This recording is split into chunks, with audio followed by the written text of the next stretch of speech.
Hey folks, my name's Andrew, aka Shadow6. I do a little bit of Battlefield screenshotting here and there. You might also know me from the community Nightmap events. This video is obviously about the Battlefield 1 premiere that was revealed on the 6th of May in London, and an event that I was lucky enough to be invited to. You will, no doubt, have already seen the trailer numerous times, possibly, and there's not much information I can really offer you over and above what's already been discussed in earlier videos from most of the major commentators.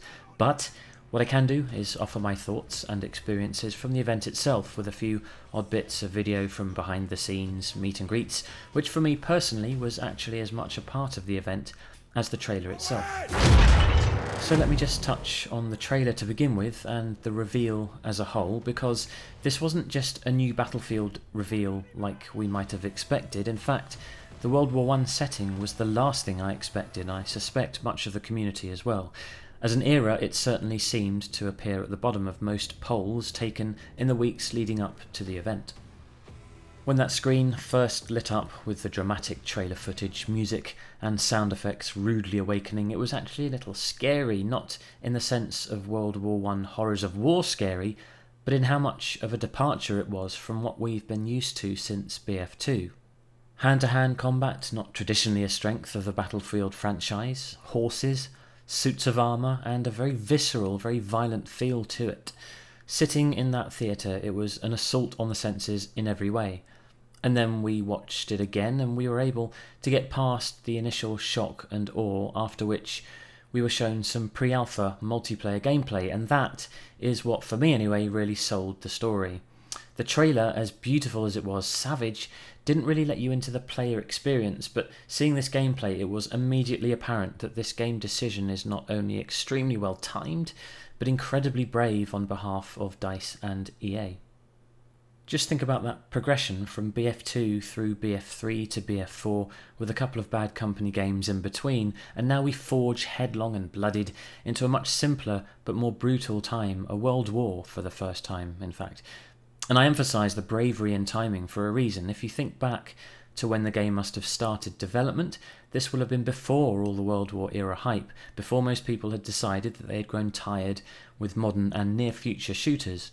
So to me that shows a certain amount of foresight and a bold decision to make such a dramatic departure from what came before it. And now here we are, days after the preview of the next futuristic Call of Duty, largely and publicly ridiculed for its ironic lack of progress, and possibly pushing the franchise several steps too far into the future. Could the BF1 trailer release have come at a more perfect moment? If DICE gets this release right, and there's a good chance that they will with the Game Changer program right there from the start, we have what I think is the perfect storm for a new AAA title.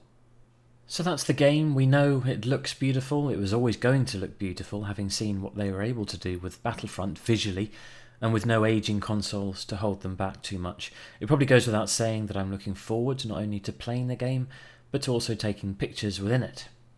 This event, of course, is not only the chance to see the trailer first, but also to meet people that you normally only get to type to. I'm not very good at socialising at the best of times, but it was a tremendous opportunity to chat with some of the EA community guys, Lee from the UK side, and of course Dan Mitre.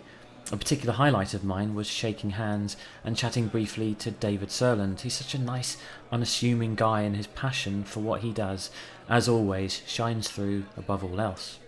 Some of the community members I've met before at other gaming-related events, but lunch with the Queen of Screenshots, Petri, aka Birdu, was really fun, and apparently he's giving up screenshotting for good, so you can all stop following him on Twitter and YouTube. I also met Hoodoo for the first time, which was very cool, and with him, Floppy Ragdoll, and Birdu, we had quite the cinematic tool users convention on the go. With, of course, one notable absence, that being our Lord and Master Matti Hietanen, also known as Hattiwatti. If you follow him on Twitter, you will have seen the unfortunate late development that meant he was ultimately unable to travel out to the event, but I feel like I owe him another opportunity to sing his praises and just acknowledge the fact that without his tools, the vast majority of community video and image-based content, and indeed a certain amount of official content, would not have been possible. I would have liked very much the chance to have held him in an awkward but warm embrace. The evening after the event and subsequent after-party led on to a tour of Chelsea and numerous unsuccessful attempts to get into various pubs and clubs, but it was not lost on me that the experience of walking around London town with the likes of Two Angry Gamers, Hadoukens, Jack Frags and Neebs Gaming amongst others was a memory that I will surely cherish for some time to come, despite being slightly starstruck by the latter. Several trains later, the next day, and I'm back home recording this commentary. So if you're still here, thank you for listening, thank you for watching. Bye for now.